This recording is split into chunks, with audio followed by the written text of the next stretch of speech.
Welcome back to Bitcoin Season 2. Bitcoin is in danger of becoming a Rolex. Now, this sounds like a great thing, but what if Bitcoin were only accessible to the wealthy and the rich, like Rolex? I talked with Eli Ben-Sasson of StarkWare this week. A lot of fascinating topics: quantum, OpCat, and technical things such as Collider script. Stay tuned for this conversation. Bitcoin Season 2 is brought to you by Arch Network, the platform building bridgeless apps on Bitcoin.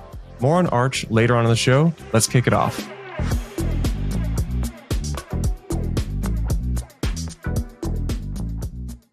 Welcome back to Bitcoin Season 2. I've got Eli Ben-Sasson, founder of StarkWare, and we'll be talking about StarkNet, OpCat, quantum, some more interesting topics, existential questions about blockchains, and even Collider script. So Eli, welcome to Bitcoin Season 2. Thank you so much for coming on.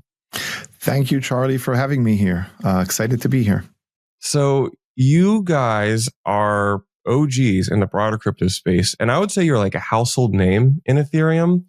But for, I think, primarily this like Bitcoin audience, not a lot of, I think there's some unfamiliarity with StarkWare, StarkNet, like who you guys are, and just general ZK tech and, broadly. So if you can, give me like a little prehistory to this moment here. Where does StarkWare come from? Where does StarkNet fit in? Give me some context. Okay, so terrific question. A bit of context. First of all, about myself. So I'm co-founder and CEO of StarkWare. I fell in love with blockchain through Bitcoin. It was in 2013 when I attended at the invitation of Gavin Andreessen at the time, and with the backing of Greg Maxwell and Mike Hearn and a bunch of core devs at the time, I joined and spoke about my research. I was a professor of theoretical computer science back then, and I fell in love with Bitcoin. So at that talk in 2013, that was the first time someone mentioned that ZK and cryptographic proofs can solve the scaling problem of blockchain. And that person was me. So that also put me on a trajectory to scaling and also dealing with the privacy of blockchains. I was a founding scientist of Zcash, which is based on academic work that I did. And then in 2018, based on a number of math breakthroughs that led to the ZK Stark family of protocols, co-founded StarkWare. So we've been around as a company since 2018. And what we've done is convinced the world that ZK Starks, which is a particular family of cryptographic proofs that's post-quantum secure, has no trusted setup, fastest to scale, is the end game for scaling Ethereum.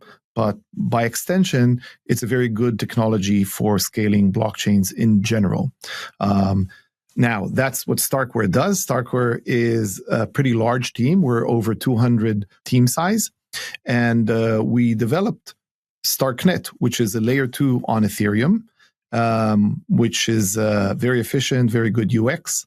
And we're now bringing it over to Bitcoin. Sorry for the very long answer to your question. I think that's pretty succinct given the storied history of StarkWare and StarkNet. And, it's interesting because I think that Satoshi themselves even had one or two references to zero knowledge, but the kind of evaluation at the time was like, well, it's probably not ready. And this is 15, 16 years ago. Here we are. You guys have pretty much led the field on these proof systems. And I'm not super qualified to get into the details of that. But this leads us into the most recent news, which you guys put out this past week or two, which is that, yes, you're a layer 2 on Ethereum, but you are going to now settle on both ETH and Bitcoin. You announced a bunch of partnerships and grants and a whole campaign, but what does it actually mean to settle on both Ethereum and Bitcoin? What it actually means is that we would like, as quickly as possible and in the safest way possible at any given point in time, to allow Bitcoin users and developers to use StarkNet's technology. So what does it mean? Currently, the only way to use, to scale, to use or connect StarkNet to Bitcoin is through a multisig.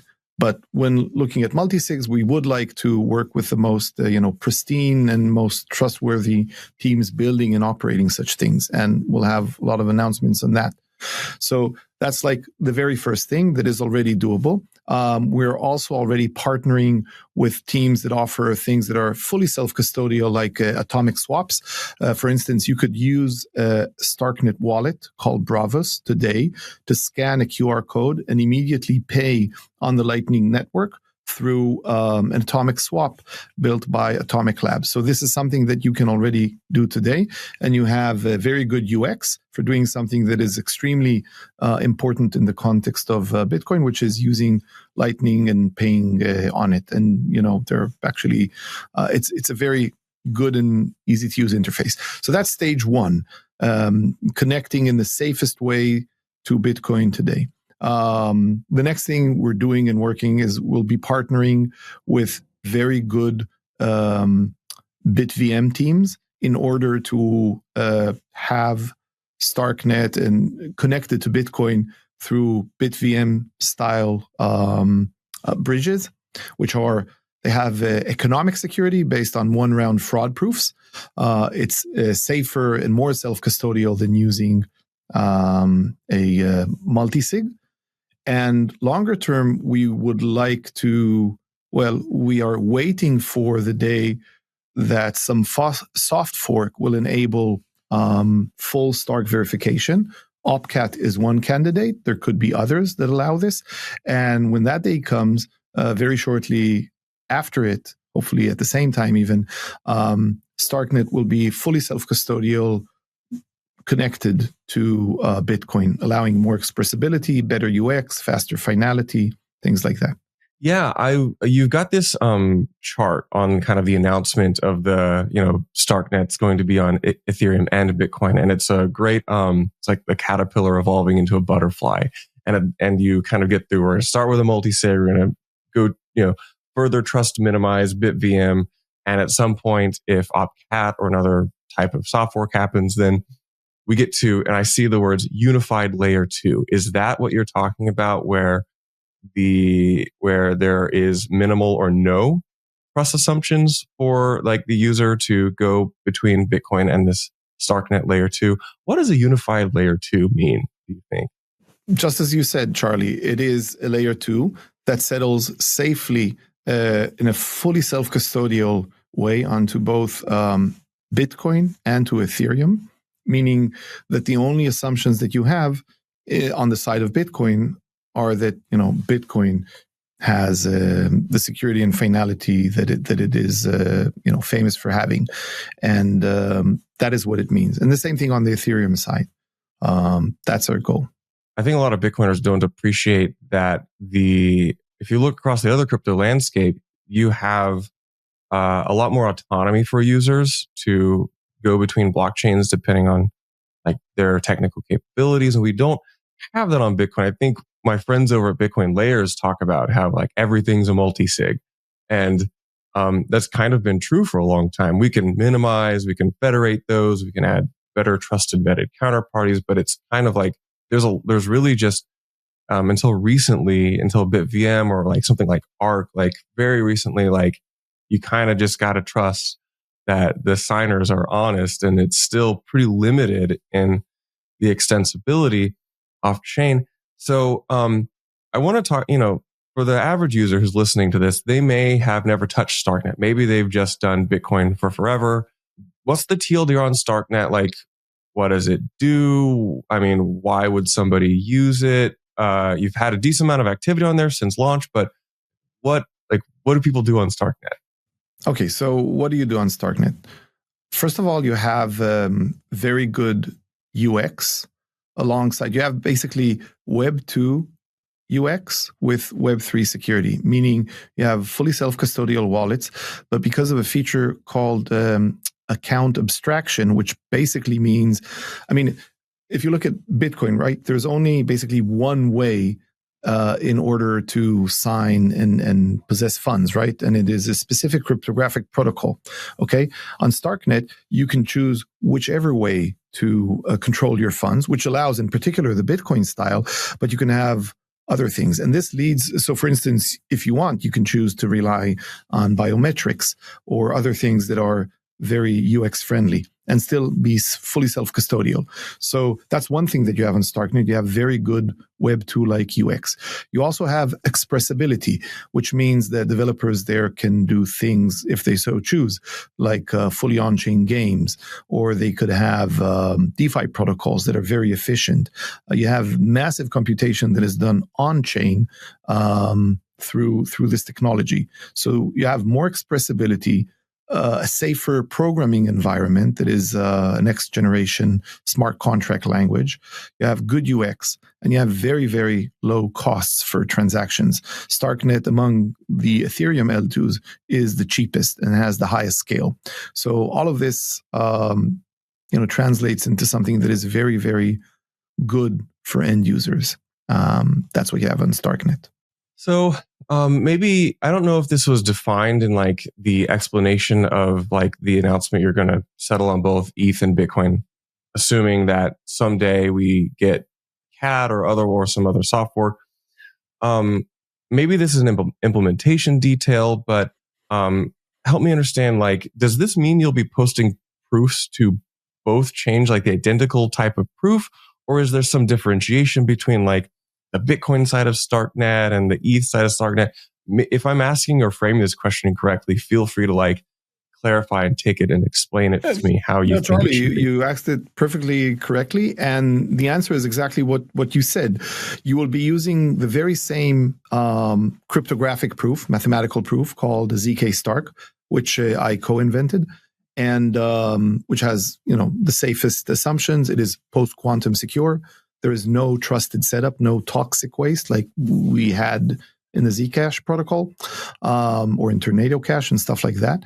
So you have a very, very robust mathematical guarantee of integrity, and it is the same proof type that will go both on Ethereum and on Bitcoin. Now, in terms of what's called the data availability and the way you present that data, it will probably differ significantly between Ethereum and Bitcoin because of the format of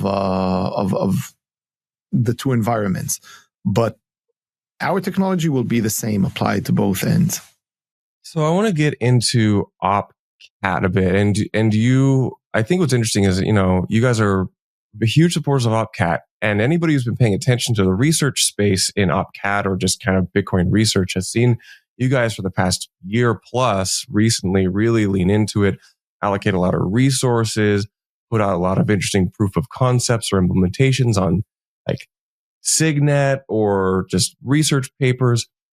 As part of this kind of OpCat campaign, give me you've said it before in other platforms, but let's do it here. Like, why OpCat? Why are you guys such supportive of this?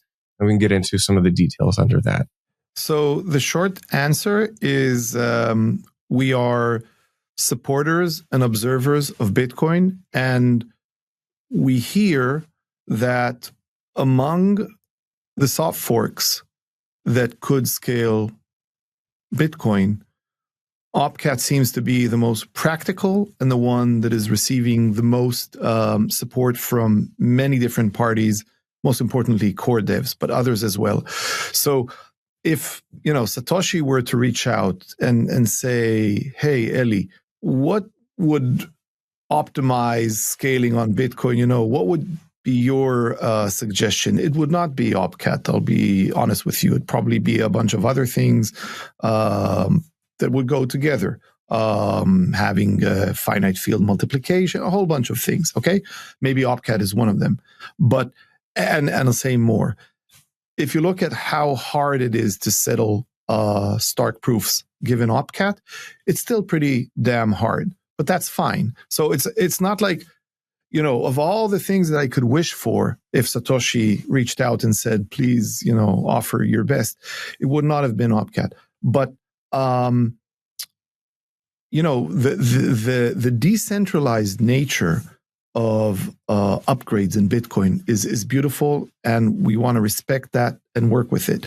And what we're hearing collectively is that Opcat is the one thing that has the most support. For instance, there's this wiki page, I forgot who created it, asking a whole bunch of core devs, what kind it's the Covenants table, I think. Yeah. So yeah, and it's precisely a famous table now.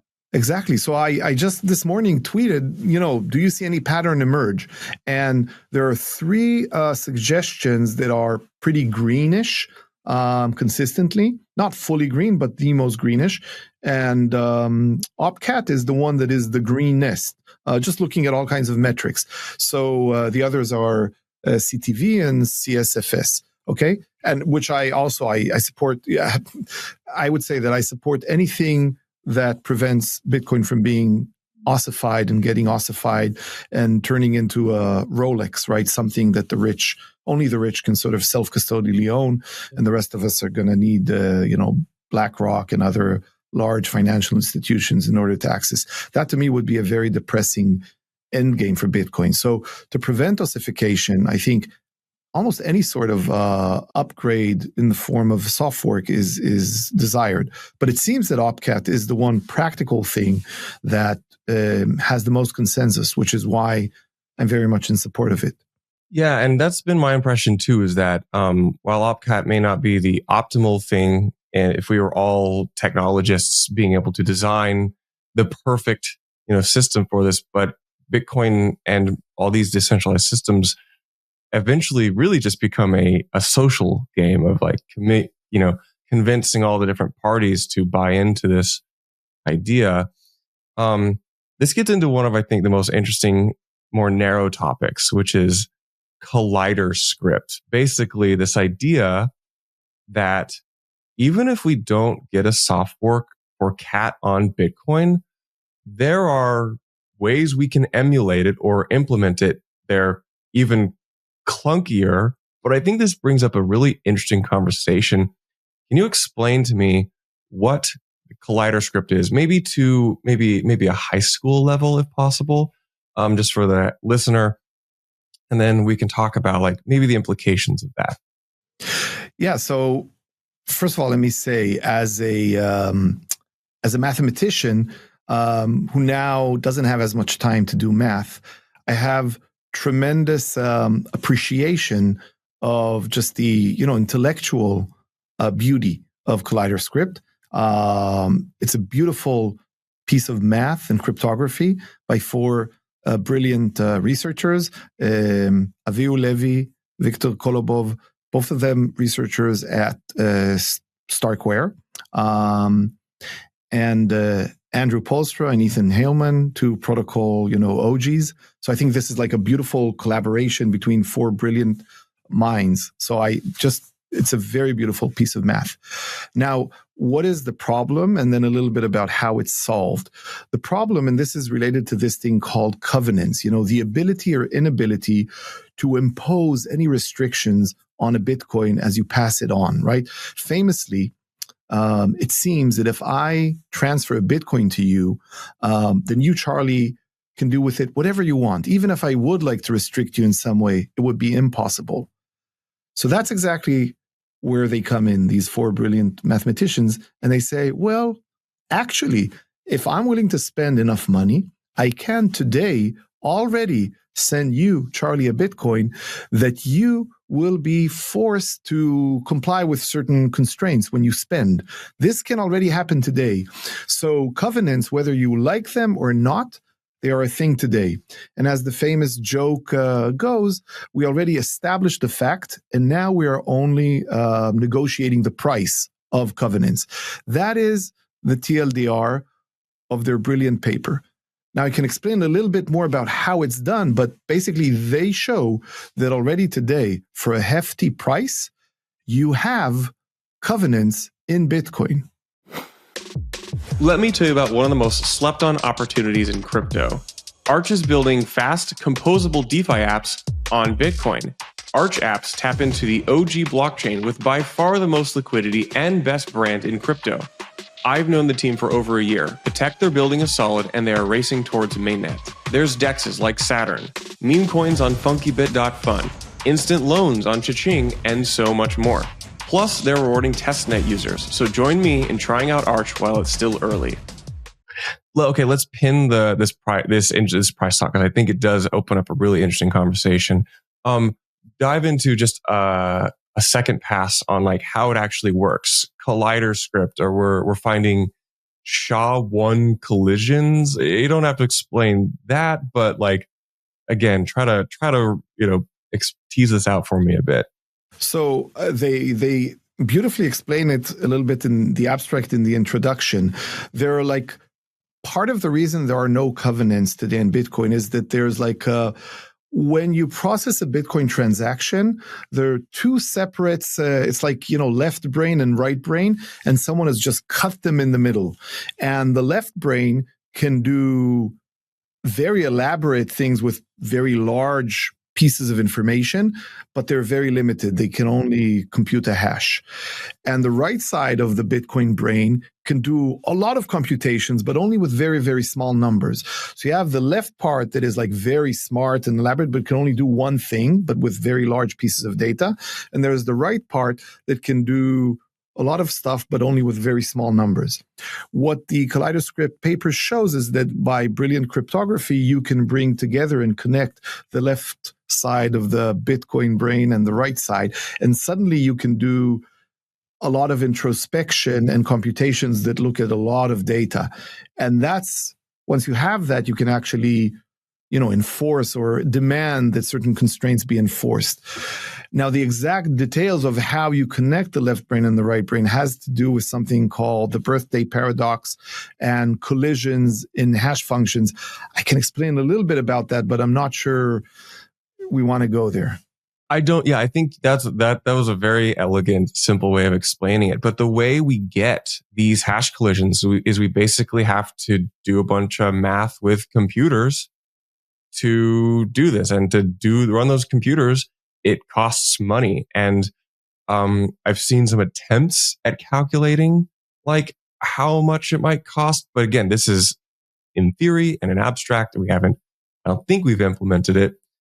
But this does bring up the existential question, which you brought up at the beginning, which we'll come back to now, which is it's simply a matter of negotiating the cost. Are we going to spend all this compute running these computers? I guess here's my first question, which is, if we never get CAT, do you think there will actually be financial incentive to try to run Collider script compute or other types of emulation? Like, do you think this is eventually going to be in such demand that we actually just brute force these covenants on Bitcoin? So I think the short answer is yes. And the longer answer is that, and again, as a mathematician, I can tell you that once we're in the business of negotiating a price of something, once we know that covenants are possible today on Bitcoin for a large cost, I think it almost deterministically implies that someone is going to come up with a new way that does it for half the price and then half the price. And these things, I think we'll see that they will go down. So right now, I think maybe it's $10 million to get covenants. I think it won't end there. This is the upper bound on the cost. So I think with time, we'll get lower and lower costs. So yeah, I think covenants one way or another over the years, even without OpCat, will be arriving on Bitcoin. And if you consider I haven't done the math on like what StarkNet spends to settle on Ethereum, but like that's well within, I would say, the budget of just assuming activity today and not activity 10 years in the future. Like $10 million to get a covenant. There's people who would spend that. There's probably someone who would spend that today. Maybe it's you guys. So this is interesting because a lot of the conversation around CAT is the fear of what it might unlock. And while this is, I think, more narrowly defined to emulating covenants, like, what do you think this does to the conversation around fear of unknown or capabilities? This is a pretty broad topic, but I'm going to throw it at you. Like, what, people who say we don't want this because we don't know what it's going to do and we're not ready for it, but yet it appears that that's kind of a moot point. What's your thought on this topic? Any soft fork that you do, could it be risky? The answer is always yes. But the question is, what is the alternative? And I'm way more worried about the alternative, because the alternative that we're seeing today, and it's dystopian to me, is the ossification of Bitcoin and the turning of it into something that is a Rolex, right? Something that only the rich can own directly, and the rest can access it through the traditional financial institutions. And the second section in Satoshi's white paper talks about the need for a cryptographic way for any two parties to transact with no intermediaries. Now, unfortunately, today, this is not the case with Bitcoin, practically. And I'm much more afraid that we will ossify to the point of this never happening, much more than I'm afraid that a soft fork,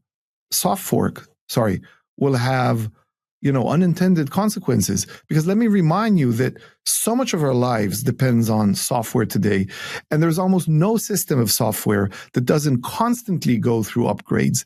And do they introduce sometimes bugs and unintended consequences? Yes, surely, but usually you can address those, and it's not so frightening. And we do these upgrades with things that our life depends on. With systems that control airplanes or the air traffic, with things that control medical devices. We trust our lives with software that we constantly upgrade, and we have no problem with that. So I am not too worried about a soft fork in Bitcoin, as much as I love Bitcoin and as much as I agree that there could be concerns about it. I'm way more worried about the ossification that is the result of, I think it's been 2 years since the last soft fork. I think it's much more frightening to me, and it's happening.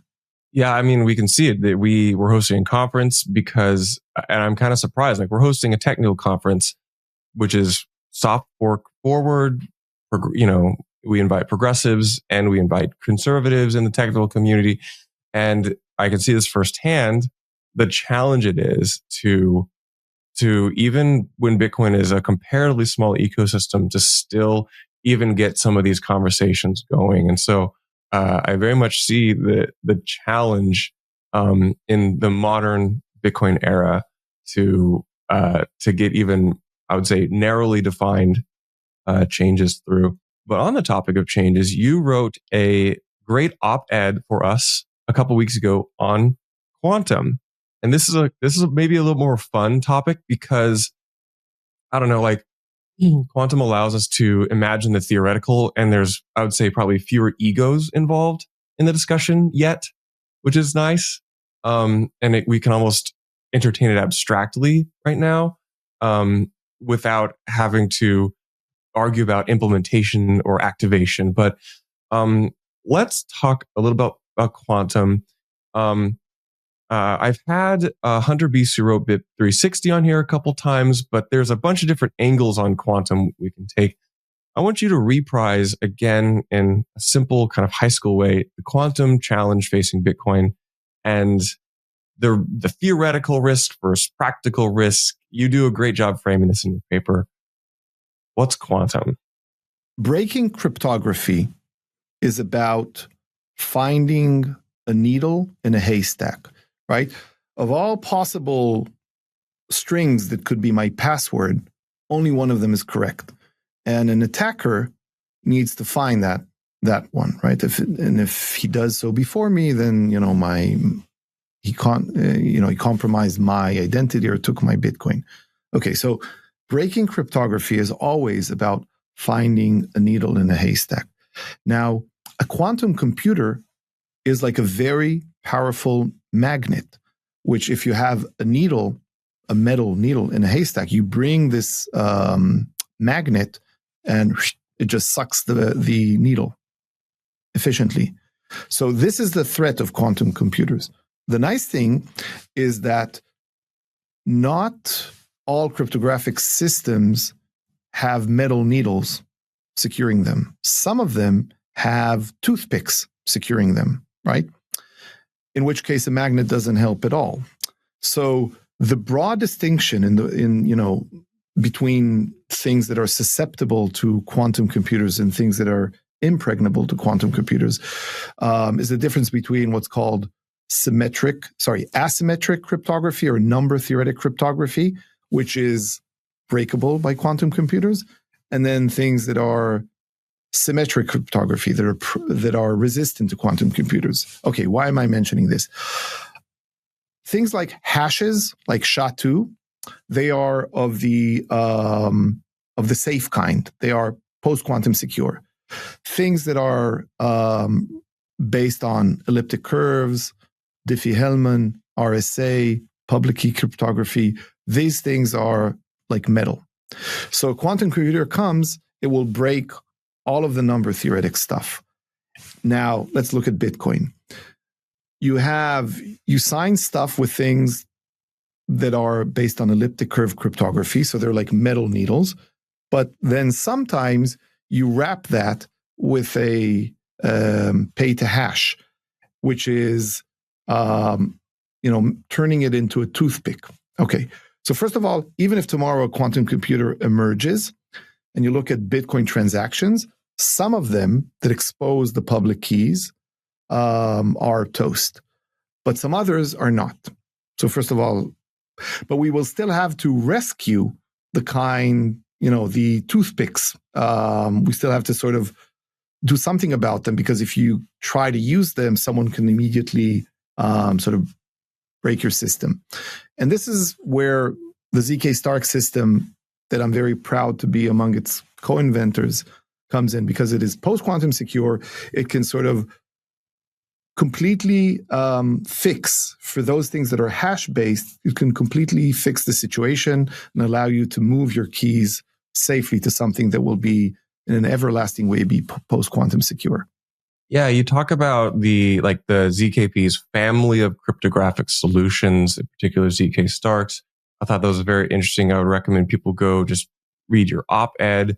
You have a section in there which I think does help frame the discussion pretty well, which is you make this analogy to like quantum and nuclear fission. And because there's a lot of people who are like, this quantum discussions, it's a total red herring. We should never do this. It's just this useless professor thing. And I'm like, well, I mean, is it? You make a very good analogy here for how to think about this from a risk, and as we're in this theoretic phase, to perhaps someday in an actual quantum implementations. What is this analogy you make, and how does it help the listener think about quantum? So in that analogy, we're at the phase where, the rudiments of, let's say, nuclear physics have been invented, but we're still several years or even a decade or so before a nuclear bomb arrives. And the nice thing is that gives us sufficient time to actually move to a system where the nuclear bomb just cannot explode and doesn't cause any harm. Basically, by moving from systems that are based on number theoretic assumptions that would be blown away by a quantum computer, you can move to systems, for instance, that are based on ZK Starks, that are completely impregnable to quantum computers. We have enough time to do that.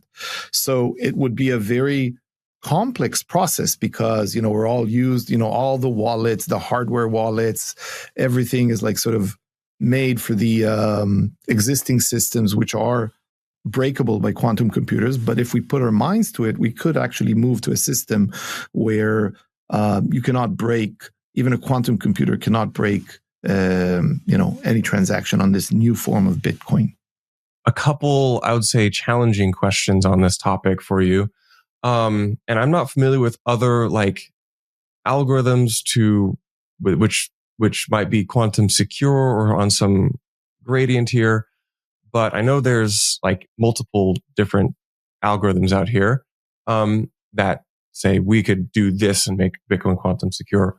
why ZK Starks over some of these other ideas? Well, how do maybe, and feel free to be a little technical on this if you wish.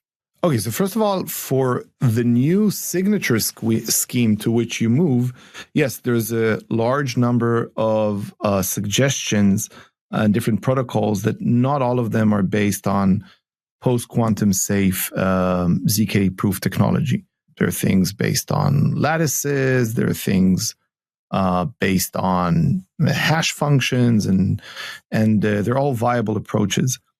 The nice thing of or the one advantage that you have with a ZK-based system is that it allows you, even after quantum computers are around, for those transactions, for those Bitcoins that are secured currently by a hash, but that under that hash, something like a pay to public key hash, right? And maybe Satoshi even has some of these transactions. So let's take a concrete case. So I don't know if Satoshi has transactions that are secured by pay to public key hash, but suppose he or she does. Okay, and now quantum computer has come and you have a whole bunch of transactions that haven't been ported over to the new format. So now Satoshi comes around and wants to move to the new system. Well, if Satoshi were to do a standard transaction, he would have to expose a public key that is breakable by Shor's algorithm. So that rules it out. The only reasonable way to save the situation goes through a post-quantum secure ZK proof, where Satoshi would prove that he knows a pre-image that corresponds to a valid public key. And that is exactly where something like ZK Starks shine in. So yeah, just summarizing, for the new format for signing things in Bitcoin, there's a large number of suggestions, some of them based on ZK Starks, but many others not. But for allowing someone like Satoshi to move things that are hidden under hashes in the existence of a quantum computer, I think ZK Stark is pretty much your only option. Hi, this is Charlie, and we at Blockspace are putting on Op Next, a technical scaling conference for Bitcoin. It's coming up here very soon, April 11th and 12th at the Strategy, formerly MicroStrategy HQ in Tysons, Virginia. Join us on April 11th and 12th for talks and presentations from the likes of Jameson Lopp, Jeremy Rubin, James O'Byrne, John Attack, and many more on the most pressing questions for Bitcoin's future and technical development. Tickets go up in price on April 1st. They're going fast. Get them while they're cheap. And we hope to see y'all there in April. Go to opnext.dev. That's opnext.dev to get tickets and learn more. You gave me a great segue into my next question, which is, so we know that Satoshi has mined a bunch of Bitcoin back in the day, significant amount, estimates of a million or so Bitcoin, and we identify this by a pattern, which we relate to Satoshi. But we look at like that era, and you have a lot of those coins which are vulnerable to quantum computer. And this has sparked some discussion on like, what should the Bitcoin network do if somewhere down the road these coins have not been migrated to a post-quantum secure signing scheme. And like, it's been pretty interesting. This has been a kind of a new conversation the past few weeks, where I've seen longtime well-known core dev Peter Willa, Jameson Lopp, another big name in Bitcoin. Both of them have argued for basically, you might call it confiscation, or you might call it burning of those legacy coins, those vulnerable coins. And this has sparked some interesting discussion, because folks like Hunter and my own personal initial reaction was to not do anything. I don't know if you've thought much about this topic or if you have any opinions, but I'm curious, do you have a take on this, and what's your reasoning? So now I realize I have to write a blog about it, but here's Sounds like I you haven't do. I haven't spent a lot of time, but I spent a little bit of time, and here's what I would suggest. I really hope, and this is where I need to do a little bit of research. I really hope that within this pattern, there's some place where something Satoshi has done or stated, there's a hash that no one but Satoshi knows the preimage of which. Okay, and everyone agrees that that is a Satoshi thing, and hopefully there are several of them. So what I would suggest, right, if someone asked me, you dictate what should be done, I would say something like this: for a pretty long time into the future, and now we move to a to a post-quantum state. So within this huge transition, which will necessarily be a hard fork because all of the signature scheme will change. So anyways, it must be a hard fork. Within that, the new protocol says, in order to spend any of Satoshi's coins, you need a ZK Stark proof of knowledge of a preimage of one of those hashes, right? And or maybe a few of them. So there will be some social discussion. We agree what would make us identify Satoshi, and we would say if Satoshi proves to us that he controls, he knows the preimages of those things, then he gets all the coins. But I would probably put a limit in time on it, and after some time deprecate it, and then extend the mining, halving thing, so that we actually go back to 21 million coins at infinity, right? That's what I would do, because I would just say, well, practically speaking, and it could be a pretty long time horizon, I don't know, 30 years, 50 years. I would say that if within 50 years, Satoshi has not come back, and then the only thing that could happen is he's somehow cryogenically frozen, or maybe he's been taken by extraterrestrials and will be brought back. So I would say in that case, by the time he or she comes back, well, they'll find some way to convince us, and I'm sure the world will reward them. Already more than a decade ago, I said that Satoshi should receive both the Nobel Prize, at least for economics, maybe also for peace, but also the Turing Award. So he'll be commemorated in other ways if that happens.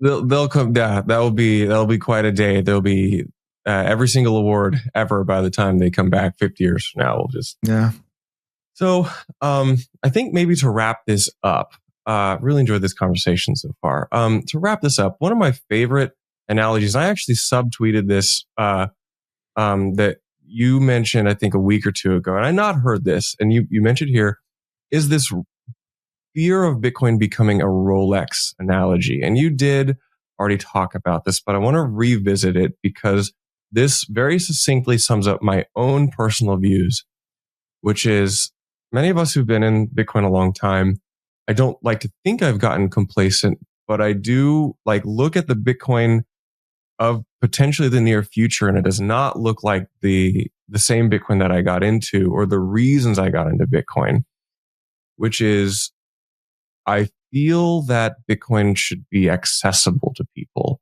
without intermediaries. And you say, and I agree with this, that we're headed to a future where it does not look like that's going to be the case. I want you to revisit this topic, and maybe let's end with just you telling the listener why is Bitcoin headed to be a Rolex, if you will, and what are the ways we can avoid or prevent that future? Right now, Bitcoin is not accessible to most of the world in its true form, which is by sending and receiving transactions through the Bitcoin protocol. It is too costly, it is too cumbersome. And now, even if you're a Bitcoin max and you think it's the best invention ever, you have to face reality. Most of humanity does not use Bitcoin, period. It just doesn't. Now, you could say, well, they just don't know yet. And I think, but that's the reality. And we've been at it, for more than 15 years. And the same applies to a lesser extent, but still applies to the Lightning Network, right? Which was supposed to be the way to scale Bitcoin. The reality is that, first of all, it also goes through centralization, and it is not used enough. It is not convenient enough to use. And I'm reminding that in order for it to be used, you have two issues with it. You need interactivity. You need to have someone you trust be online all the time, or else your tokens might be stolen. And you have capital inefficiency, because in a payment channel, both sides need to put up collateral that is higher than the amount they transact on. So those are probably the reasons that that's the way it is. So the reality today is that those of us who want to use Bitcoin simply cannot for our daily groceries. Now, so where is Bitcoin heading? Certainly it's making headlines. Heads of states are talking about it. You're going to have companies creating reserves for it. And it could very easily turn into something that is held in a self-custodial true way on Bitcoin only by the rich, which is what I meant by a Rolex. Whereas the rest of humanity, if you want to access it, you must do it through, ETFs, through financial institutions, through things that then it just is another asset class to you. So the whole purpose of Bitcoin, in my eyes, which was empowerment of individuals, allowing everyone to participate in a way that is with no intermediary. It's just Satoshi's word, right? Words. The first sentence of the second paragraph in the white paper, we need a way, I forgot the exact quote, a cryptographic way to allow any two parties to interact with no trusted intermediary. Right now, Bitcoin is failing this. And I think if Bitcoin if we don't fix this, if the world doesn't fix this, then, well, personally, I am not interested in creating yet another asset class for the rich, in addition to the Picassos and Bansky, pictures and all kinds, and the Rolexes and the diamonds and gold and other assets. I'm not interested in this. I don't care for it. I mean, and I think many people that are in it for freedom and for empowerment of individuals are not interested in just having created another Rolex. And I think in order to prevent Bitcoin from turning into a Rolex, you must allow true development of the infrastructure, and you must have a lot of developers being able to contribute to it and build it. And right now, it's getting harder and harder, and people are losing faith, right? It's been 2 or 3 years since a soft fork has happened. Can you imagine any other infrastructure software that is a living system that doesn't have any upgrades to it and updates? I think it's not even about OpCat. It just is. Well, I mean, I'm an optimist, so I think this will be fixed. And I think the sort of arc of history of freedom, of empowerment of individuals is stronger, and it will prevail. But for that, we need soft forks. We need this thing to evolve and not ossify. That's very well said, Eli. I appreciate your emphatic words. You've been around in Bitcoin a long time. I think a lot of us who've been in Bitcoin a long time can sometimes lose that initial energy and kind of that romantic initial discovery of Bitcoin that many of us first had. So I appreciate your words and thoughts on this. Just to wrap this all up, if someone's listening to this, never heard of StarkWare, never heard of you guys, where do they go to follow along with your stuff, your company, and your work? Well, they can follow me on Twitter. They can follow StarkWare and StarkNet on Twitter. I will share a few links.